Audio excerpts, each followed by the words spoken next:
in a world created by Darkseid, a world of struggle, strife, no amenities. This ain't your normal origin story, folks. This is the world of absolutes.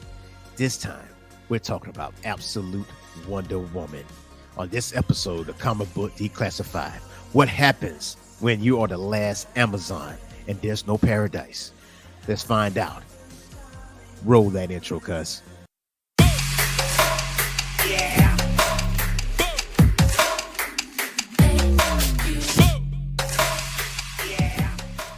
What's going on, Geek Corner members? This is your boy Earth Matt, the mad scientist, and this is Comic Book Declassified. Welcome back to the Orange Phoenix channel.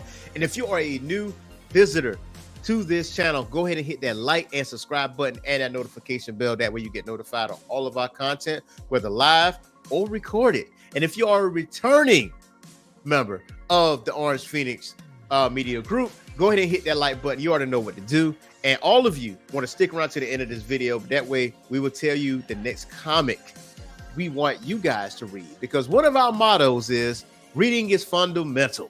You know, go to your nearest comic book store, support your nearest comic book store, get some physical copies, get you some digital copies as well, because we want you guys to go out there and read, because we do not want reading to be a lost art.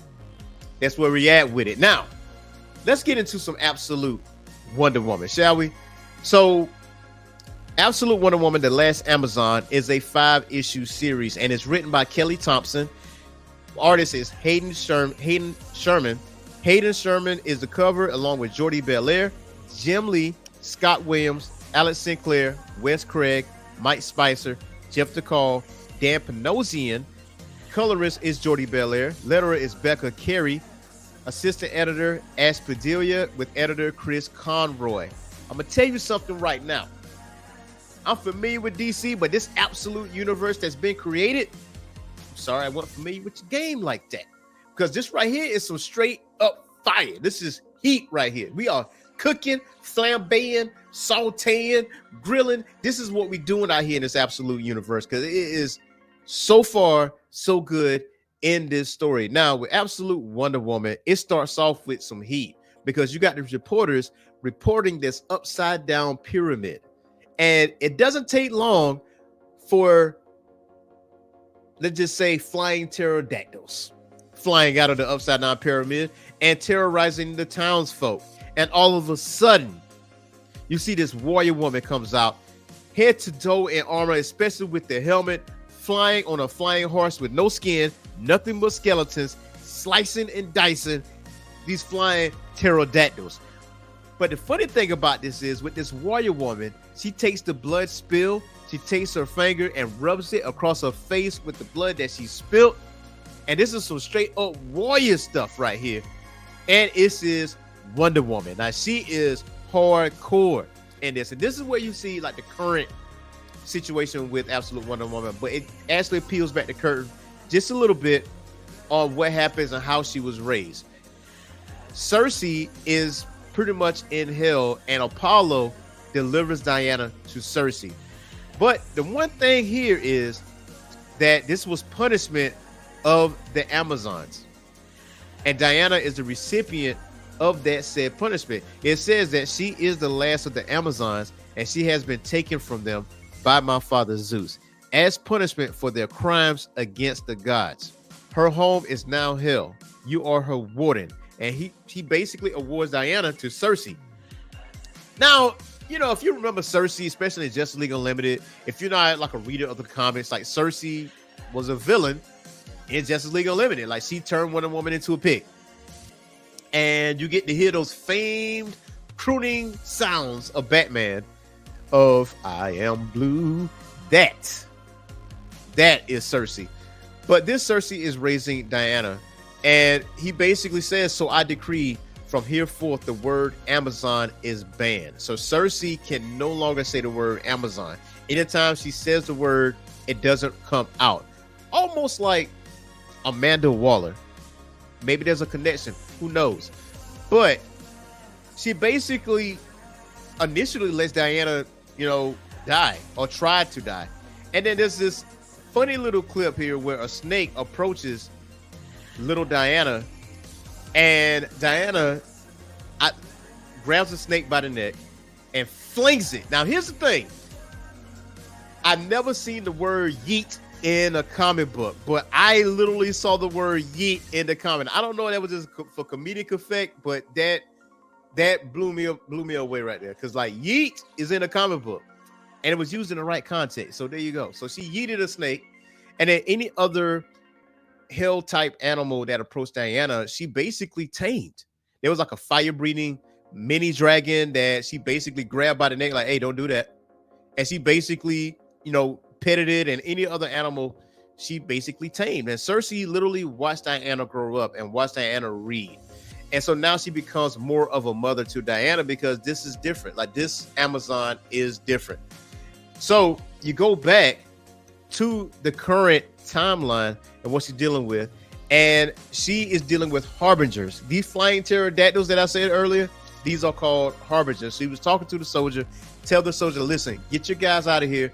I'm gonna handle this myself, because this war is not over. And you see this gigantic harbinger Prime, and you see Diana with her busted sword in tow, and she says, and I'll quote, "You are not welcome, Harbinger Prime. This world will defend itself. I stand before you with the mythical Athena blade, forged by Hephaestus himself.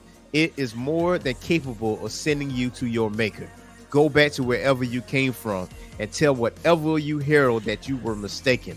This world is protected." So at this point, you know that this blade is called the Athena blade, and she goes toe to toe with Harbinger Prime, and she's having a little bit of issue, but it's not like a total, ass beating or anything like that, because Pegasus comes out of nowhere, which is that flying skeletal horse.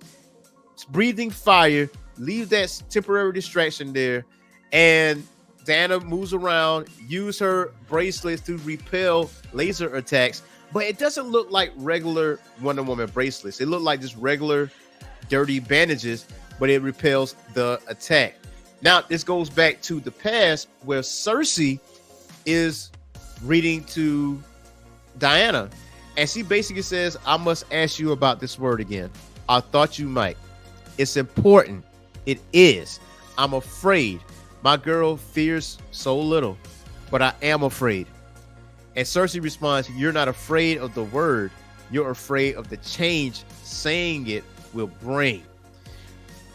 And you go on to say some iconic words, because you notice the word Amazon. She's the one that is able to say the word Amazon, because according to Apollo, Diana wasn't going to live past the time that he dropped off the baby. So this is something unexpected for him. And she says, "What does it mean, mother?" "Amazon." Cersei says, "It is simply what you are, Diana. You are a," again, she cannot say the word. She said, "When Apollo first brought you to me, he banned me from ever saying that word." Why indeed, my darling girl. They don't want me to know I am an Amazon. They took me from them and tried to stop me from knowing what I was. Why? And Cersei says, because they had a job to do. They protected the world above from the oldest of monsters, which want only to feast on it. Without this world above never makes it this far. Without them, maybe this is the end.